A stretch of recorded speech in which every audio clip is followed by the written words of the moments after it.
ഞാൻ എഴുതി വെച്ചിട്ടുണ്ട്. ഞാൻ ഈ പറയുന്ന ഓരോ കാര്യങ്ങളും ഞാൻ ആണയിട്ട് പറയുകയാണ്, 100% സത്യമാണ്. സ്വാമി അയ്യപ്പനാണ്, മഹാത്മാഗാന്ധിയാണ്, എനിക്ക് 2 മക്കളുണ്ട്, യാഗും യുഗും. അവരാണ് ഈ പറയുന്ന ഓരോ കാര്യവും സത്യമാണ്. ഒന്നാമത്തെ എൻ്റെ ബോധ്യം, നമുക്കൊരിക്കലും കള്ളത്തെ കള്ളം കൊണ്ട് ജയിക്കാൻ കഴിയില്ല, കള്ളത്തെ സത്യം കൊണ്ടേ ജയിക്കാൻ കഴിയും. ഇരുട്ടിനെ ഇരുട്ടുകൊണ്ട് തോൽപ്പിക്കാൻ കഴിയില്ല, വെളിച്ചം കൊണ്ടേ തോൽപ്പിക്കാൻ കഴിയും. വെറുപ്പിനെ വെറുപ്പ് കൊണ്ടല്ല, ബഹുമാനവും സ്നേഹം കൊണ്ട് മാത്രമേ ചെയ്യാൻ കഴിയും.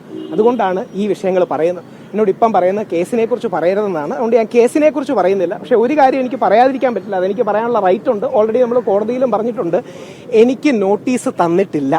എനിക്ക് നോട്ടീസ് തന്നാണ് അറസ്റ്റ് ചെയ്തതെന്നാണ് നമ്മുടെ പ്രോസിക്യൂഷൻ അടക്കം കോടതിയിൽ പറഞ്ഞത്. നിങ്ങൾക്കിത് അന്വേഷിക്കാവുന്ന കാര്യമാണ്.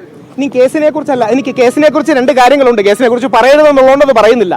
പക്ഷേ ഈ വ്യാഴാഴ്ച നടന്ന ഒരു കാര്യം എനിക്ക് എന്തായാലും പറയാം. ഈ വ്യാഴാഴ്ച ജാമ്യം കിട്ടേണ്ടതായിരുന്നു. അപ്പോൾ അവിടെ അഡ്വക്കേറ്റ് കയറി ഓപ്പൺ കോടതിയിൽ അടുത്ത കള്ളം പറഞ്ഞു, പോലീസ് റിപ്പോർട്ട് കിട്ടിയില്ല. നിങ്ങൾക്ക് പോലീസിലൊക്കെ ബന്ധമുള്ളതല്ലേ, അന്വേഷിക്കാം. പോലീസ് ഓൾറെഡി റിപ്പോർട്ട് കൊടുത്തിരുന്നു. എന്റെ ഫ്രണ്ടിലിരുന്ന ഇറിറ്റേറ്റഡ് ആയ പോലീസുകാർ അവിടെ വിളിച്ചു ചോദിച്ചു, നിങ്ങൾ എന്താ ഇങ്ങനെ പറഞ്ഞതെന്ന്. അതായത് എനിക്ക് ജാമ്യം നിഷേധിക്കാനായി. സിമ്പിളായിട്ട് പറഞ്ഞാൽ എലക്ഷൻ കഴിയുന്നത് വരെ എങ്ങനെയെങ്കിലും എന്നെ അകത്തിടണം, ഇത്ര മാത്രമേ ഉള്ളൂ കാര്യം. അതിന്റെ കാര്യം എന്ന് പറഞ്ഞാൽ ശബരിമല സ്വർണ്ണക്കൊള്ളയ്ക്ക് ബദലായിട്ട് സ്ത്രീ പീഡനം, രാഹുൽ മാങ്കൂട്ടത്തിൽ തുടങ്ങിയ വിഷയങ്ങളാണ് ബഹുമാനപ്പെട്ട മുഖ്യമന്ത്രി അടക്കം റേസ് ചെയ്യാൻ ആഗ്രഹിച്ചത്. ഞാൻ വെളിയിലുണ്ടെങ്കിൽ സാമൂഹ്യ മാധ്യമങ്ങളിലടക്കം അതിനെതിരെ ശക്തമായി ക്യാമ്പയിൻ ചെയ്യുമെന്ന് അദ്ദേഹത്തിന് അറിയാം. അതുകൊണ്ട് എങ്ങനെങ്കിലും ഇലക്ഷൻ കഴിയുന്നവരെ അറസ്റ്റ് ചെയ്തിടണമെന്ന് ആഗ്രഹമാണ്. ഇത് ശരിയാണോ എന്ന് നിങ്ങൾ ഓരോരുത്തരും ചിന്തിക്കണം. 2 പോയിന്റും കൂടെ. ആരോടും ഇതിൽ ദേഷ്യമില്ല, ആർക്കെതിരെയും പരാതിയില്ല. പക്ഷേ ഹൈക്കോടതിയിൽ ഈ കാര്യങ്ങൾ ചൂണ്ടിക്കാണിച്ച് എനിക്ക് നോട്ടീസ് കിട്ടിയില്ല, നോട്ടീസ് തന്നു എന്ന് കള്ളം പറഞ്ഞു തുടങ്ങിയ കാര്യങ്ങൾ ഇങ്ങനെ പറഞ്ഞാൽ ഹലോ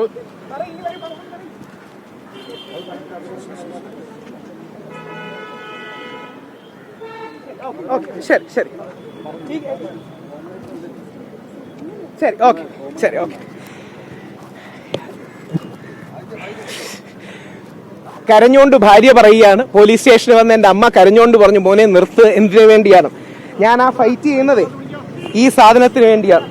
എന്തുകൊണ്ടാണ് മെൻസ് കമ്മീഷന് വേണ്ടി ഫൈറ്റ് ചെയ്യുന്നു എന്ന് പറഞ്ഞാൽ 16 ദിവസത്തോളം അങ്ങനെ വ്യാജ പരാതിയാണെന്ന് എനിക്ക് പറയാമല്ലോ, കേസിനെ കുറിച്ചല്ല. ആ വ്യാജ പരാതിയിൽ എന്നെ അറസ്റ്റ് ചെയ്ത് അകത്തിട്ടതാണ്. നിങ്ങളെ ആരെയും ഇതേപോലെ അറസ്റ്റ് ചെയ്താൻ സാധ്യതയില്ലേ? നമ്മുടെ മക്കളെ ഇതേപോലെ അറസ്റ്റ് ചെയ്താൻ സാധ്യതയില്ലേ? ആർക്ക് വേണമെങ്കിലും ഇങ്ങനൊരു കള്ളപ്പരാതി എടുത്തുകൂടെ? ഇനിയും വൈഫ് ഒന്ന് പറഞ്ഞുകൊണ്ടാണ് കൂടുതൽ പറയാത്തത്. ഇനി ഈ കേസിനെ ബാധിക്കാത്ത പ്രധാനപ്പെട്ട മീഡിയക്കാർ അറിഞ്ഞിരിക്കേണ്ട ഒരു കാര്യം, ഞാൻ കഴിഞ്ഞ തവണ ഇതേപോലെ നിരാഹാരം കിടന്നപ്പോൾ, ഇപ്പൊ ഒരു കാര്യം കൂടെ, നിരാഹാരം മെൻസ് കമ്മീഷന് വേണ്ടിയാണ് കിടന്നത്, അത് പോലീസിനെതിരെയാണെന്ന് ചില ആൾക്കാർ വ്യാഖ്യാനിക്കുന്നത് കണ്ടു.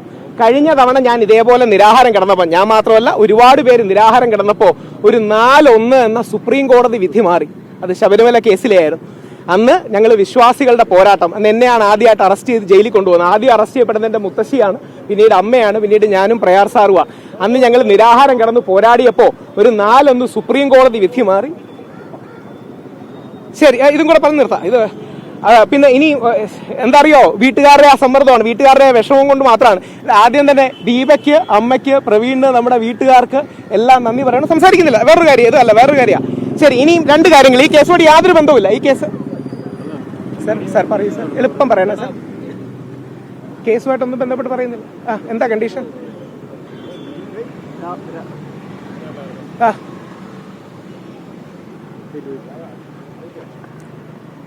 ശരി, ഓക്കെ, ശരി. ഒരു സൈഡ് നോട്ടീസ് തന്നില്ലെന്ന് പറയാമല്ലോ. ശരി, ഓക്കെ ഓക്കെ ശരി, ഓക്കെ. ഒന്നും പറയുന്നില്ല. ശരി, ഹൈക്കോടതി പോകുമെന്ന് പറയാമല്ലോ അല്ലേ? ഓക്കെ, ഒന്ന് ശരി ഓക്കെ ശരി ഓക്കെ. ഒന്നും പറയില്ല. ശരി.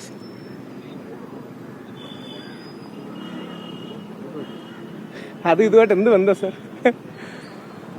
ശരി, ഓക്കെ, ശരി ഓക്കെ, മനസ്സിലായി. ശരി ഓക്കെ, ശരി ഓക്കെ, മനസ്സിലായി. വീട്ടുകാരുടെ അഡ്വക്കേറ്റിനെയും പേടിയാണ്. ദിലീപിന്റെ കേസിനെ കുറിച്ചൊക്കെ പറയാനുണ്ടായിരുന്നു, അതുപോലും പറയരുതെന്ന് പറഞ്ഞുകൊണ്ട് പറയുന്നില്ല. കാര്യം വീട്ടിൽ തിരിച്ചെനിക്ക് പോകുന്നതല്ല. ഇനി ഈ രണ്ട് പോയിന്റുകളാണ് മീഡിയക്കാരെ ദയവായി ശ്രദ്ധിക്കേണ്ടത്. ഞാൻ ഇതിൽ നിന്ന് മനസ്സിലാക്കിയ ഏറ്റവും വലിയ കാര്യം നിങ്ങളുടെ മീഡിയക്കാർക്കുള്ള പവറാണ്. കാര്യം പോലീസും അല്ലെങ്കിൽ ബാക്കി എല്ലാവരും ഓരോ ഘട്ടത്തിലും മീഡിയക്കാർ എന്തു പറയുന്നു എന്നുള്ള കാര്യം വളരെ പ്രധാനമായിട്ട് നോക്കിയിരുന്നു. മുഖ്യധാരാ ചാനലുകളെല്ലാം കണ്ടിരുന്നു. നിങ്ങൾ എണീച്ച് നിന്ന് സത്യം പറയുകയാണെങ്കിൽ ഈ നാട്ടിൽ ഒരുപാട് മാറ്റങ്ങൾ ഉണ്ടാകും. അതുകൊണ്ട് ഓരോ മീഡിയക്കാരോട് ഞാൻ കാലുപിടിച്ച് അഭ്യർത്ഥിക്കുകയാണ്. നാളെ ഏത് കേസും, ഇപ്പൊ 2 കേസുകൾ ഞാൻ പറയാമെന്ന് പറയുന്നില്ല, 2 പ്രമുഖരുടെ കേസുകൾ ഏതൊക്കെയാണെന്ന് ഉദ്ദേശിക്കാമല്ലോ, അതിനെക്കുറിച്ച് പറയുന്നില്ല. പക്ഷെ ആ കേസുകളിലടക്കം നിങ്ങൾക്ക് സത്യമെന്ന് ബോധ്യമുള്ളത് നിങ്ങൾ പറയണം. ഒരു ക്യാമ്പയിന്റെ ഭാഗമായി നിന്ന് കാര്യങ്ങൾ പറയരുത്.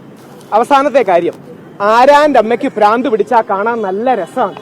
ആരാന്റെ മോനെ കള്ളക്കേസിൽ കുടുക്കിയാൽ അതൊക്കെ വാദവും സംവാദവും എന്ന് പറയാൻ രസമാണ്.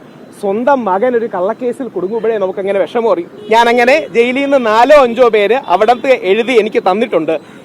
വ്യാജ പോക്സോ കേസിൽ വർഷങ്ങളോളം കിടക്കുന്നവർ, വ്യാജ പീഡന കേസിൽ കിടക്കുന്നവരുടെ പേരുകൾ ഞാൻ എഴുതിയിട്ടുണ്ട്. പക്ഷെ അത് പറയുന്നില്ല, ഇനി അത് പറഞ്ഞാൽ വേറെ വല്ല പ്രശ്നമാണെന്നുള്ളതുകൊണ്ട്. അതായത് 2 പേര് പരസ്പരം ഇഷ്ടം, വീട്ടുകാരറിഞ്ഞ് ഇഷ്ടവും അഫെയറുമാണ്. ആ പയ്യനെ 20 വർഷം പോക്സോ കേസിന് ശിക്ഷിച്ച് ഇവിടെ കിടപ്പുണ്ട്. ഞാൻ ഇറങ്ങാൻ നേരെ ഒരു വളരെ ഇതേപോലെ ഒരു പയ്യനെ, അവർക്ക് ഒരു പെൺകുട്ടി ഇവനും തമ്മിൽ അഫെയറാണ്. അപ്പം പെൺകുട്ടിയുടെ വീട്ടുകാർക്ക് കല്യാണത്തിന് താല്പര്യമില്ല. അപ്പോൾ ഒരു പീഡന പരാതി കൊടുത്തു. 1.5 വർഷമായിട്ട് കിടക്കുക. എത്ര പേരിങ്ങനെ കിടക്കുന്നുണ്ടെന്ന് നിങ്ങൾ മനസ്സിലാക്കണം. അതുകൊണ്ട് കേസിന്റെ ഡീറ്റെയിൽസിനെ കുറിച്ച് ഞാൻ ഒന്നും പറഞ്ഞിട്ടില്ല, ശ്രമിക്കണം. 2-3 കാര്യങ്ങൾ മാത്രം. 3 കാര്യങ്ങളിൽ സംഗ്രഹിക്കാം. 1, സത്യമില്ലാതെ നമ്മുടെ രാജ്യം നിലനിൽക്കില്ല. ദൈവത്തെ ഓർത്ത് നിങ്ങൾ മനസ്സിലാക്കണം, സത്യമില്ലാതെ ഈ രാജ്യം നിലനിൽക്കില്ല. ആർക്കും ആരെക്കുറിച്ചും കള്ളം പറയാവുന്ന വന്നാൽ നമ്മളെ കുടുക്കാൻ വളരെ എളുപ്പമാണ്. 2ാമത്തെ പോയിന്റ്, നിങ്ങൾ മീഡിയക്കാർ നിങ്ങളുടെ ശക്തി മനസ്സിലാക്കണം. നിങ്ങൾ പറയുന്നതിന്, ഞാൻ മീഡിയയിൽ 20 വർഷമായിട്ട് പ്രവർത്തിക്കുകയാണ്. പക്ഷെ എനിക്ക് ഇപ്പോഴാണ് മനസ്സിലായത് മീഡിയക്കാർക്ക് നമ്മുടെ ഈ നിയമ സംവിധാനത്തിൽ ഇത്രയും ബഹുമാനവും റെസ്പെക്റ്റും ഉണ്ടെന്ന്. നിങ്ങൾ പറയുന്ന ഓരോ കാര്യങ്ങൾ അപ്പം തന്നെ ബാക്കിയുള്ളവർ ഡിസ്കസ് ചെയ്യാം. അല്ല, അതുകൊണ്ടല്ല എന്റെ വീഡിയോയെ കുറിച്ച് പറഞ്ഞുകൂടെന്ന് പറഞ്ഞുകൊണ്ട് മാത്രമാണ് ഞാൻ ഒരു റിക്വസ്റ്റ് താങ്കളോട് പറയാം. ഒരു റിക്വസ്റ്റ്, വെറുതെ പോയി ഈ കേസിൽ എനിക്കിട്ട വകുപ്പുകൾ, അതായത് അത് ചെയ്തോന്ന് നിങ്ങൾ വെറുതെ ഒന്ന് നോക്കുക സാർ. അല്ല, ഇനി ഒരു കാര്യം ഞാൻ ചേട്ടനോട് തിരിച്ചു ചോദിക്കാം, എന്തായാലും ഈ കേസ് നോക്കി കാണുമല്ലോ, ഞാൻ എന്തെങ്കിലും ഐഡന്റിറ്റി ഡിസ്ക്ലോസ് ചെയ്തു? ശരി, പറയുന്നില്ല. അത് പറയുന്നില്ല. അല്ല, ഞാൻ ഒന്ന് ആലോചിച്ച് നോക്കുക. എനിക്കെതിരെ അല്ല, ശരി നിർത്തുക. ശരി നിർത്തുകയാണ്. ഒറ്റ കാര്യം പറഞ്ഞുകൊണ്ട് ഓർക്കണം, പച്ചക്കള്ളമാണ് എനിക്കെതിരെ പറഞ്ഞത്. അത് പച്ചക്കള്ളമാണെന്ന് പറയാനുള്ള സ്വാതന്ത്ര്യം പോലും ഇല്ല. കാര്യം അങ്ങനെ പറഞ്ഞു കഴിഞ്ഞാൽ ജാമ്യം ക്യാൻസൽ ആവുമെന്നാണ് വീട്ടുകാർ പറയുന്നത്. പച്ചക്കള്ളമാണ് എനിക്കെതിരെ പറഞ്ഞത്. അത് പറയാമല്ലോ, എന്താണെന്ന് ഡീറ്റെയിൽസ് പറയുന്നില്ല. ഇനി അത് കൊടുക്കുമ്പോൾ അങ്ങനെ ആർക്കെതിരെയും പറഞ്ഞു എന്ന് പറഞ്ഞു കൊടുക്കരുത്. പച്ചക്കള്ളമാണ് എനിക്കെതിരെ പറഞ്ഞത്. പച്ചക്കള്ളം എന്ന് പറഞ്ഞാൽ എവിഡന്റ് ആയ കണ്ണിന്റെ മുമ്പിലുള്ള പച്ചക്കള്ളങ്ങളാണ് പറഞ്ഞത്. ആ പച്ചക്കള്ളമാണെന്ന് പറയാൻ എനിക്ക് സ്വാതന്ത്ര്യമില്ല. കാര്യം വീണ്ടും എന്നെ അറസ്റ്റ് ചെയ്ത് ജയിലിലിടുന്നു. അപ്പം ഇതും കൂടെ പറഞ്ഞ് അവസാനിപ്പിക്കാം. ഇതുമായിട്ട് ബന്ധമുള്ളതല്ല.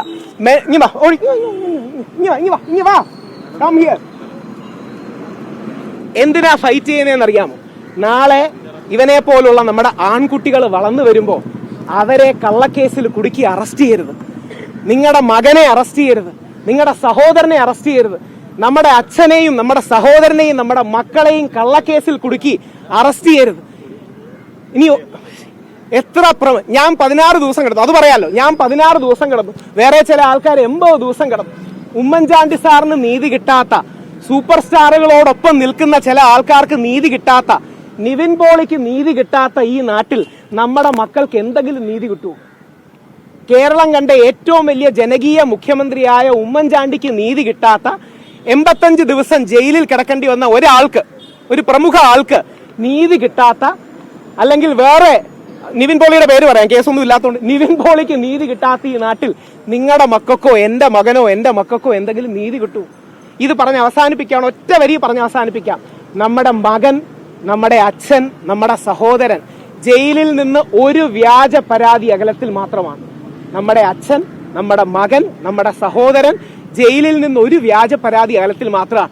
ഈ 16 ദിവസവും കിടന്നപ്പോ എനിക്ക് ഒരൊറ്റ സന്തോഷം ഉണ്ടായിരുന്നു, അത് പിടിച്ച് ഉള്ളത്. മോനെ, അത് എന്താന്ന് പറ, സ്കൂളിൽ പറഞ്ഞ എന്താന്ന് പറ, മറ്റേ ടീച്ചർ പറഞ്ഞത്. നീ പേടിക്കേണ്ട കാര്യമില്ല, അമ്മ പറഞ്ഞു. പിന്നെ പറഞ്ഞു ധൈര്യമായിട്ട് പറ, അത് കുഴപ്പമില്ല, പറഞ്ഞിട്ട് പോകും. സ്കൂളിലെ ടീച്ചർ പറഞ്ഞു ബാഡ് തിങ്സ് ഹാപ്പൻ ചെയ്യുമ്പോൾ ക്വസ്റ്റ്യൻ ചെയ്യണം അച്ഛനെ യാഗിന്റെ അച്ഛനെ പോലെ.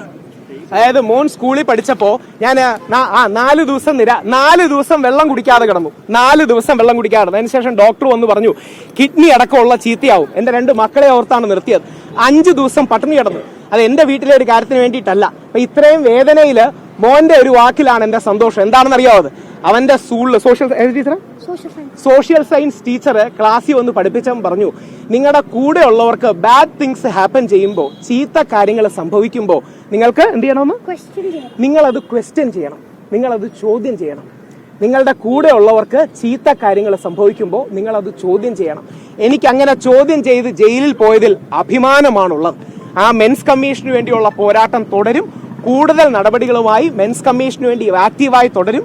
നിങ്ങളുടെ മകൻ, നിങ്ങളുടെ അച്ഛൻ, നിങ്ങളുടെ സഹോദരൻ, നമ്മളുടെ മകൻ, നമ്മളുടെ അച്ഛൻ, നമ്മളുടെ സഹോദരൻ ജയിലിൽ നിന്ന് ഒരു വ്യാജ പരാതി അകലത്തിൽ മാത്രമാണ്.